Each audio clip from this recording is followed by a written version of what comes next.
the film premiered the night before the inauguration, and then had the next screening during the inauguration. So we were actually doing what Bonnie was talking about, trying to kind of see if trying to read the tea leaves to see if he was going to make good on the promises that he talked, about the sort of extreme positions that he took during the campaign, if those were going to come true. We were doing that while our film was playing at Sundance. So then over the course of the next few months is really when we started to think, well, we have a film, probably not that many films in 2017 will have their climax at the Paris Climate Summit. So given that that's where our film took place, we should probably update it if some major news happens, around the whether the U.S. is going to stay in the accord. So we waited and saw what happened. I mean, I'm sure everybody's acquainted with the first film. It's quite a different film.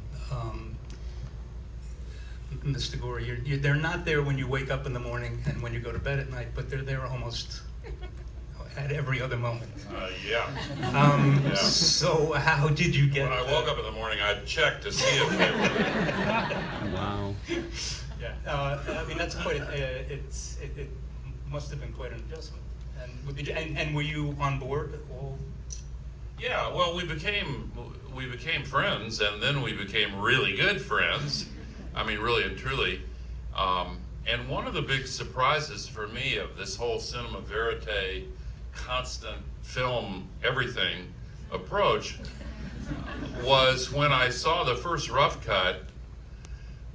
If you haven't been through this experience, you may find it hard to believe, but it's true that I was really astonished by quite a number of the scenes in the movie where I had not really had any awareness that they were filming. I'm not saying they're sneaky or anything.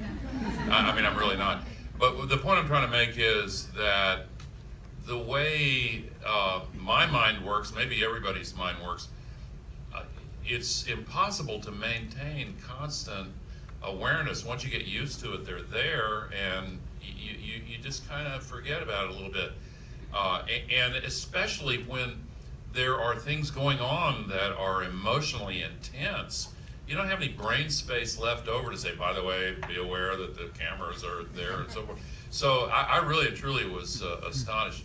I think that Bonnie and Jon in some ways exemplify the quotation from the legendary football coach from the University of Texas decades ago who said, the harder I work, the luckier I get.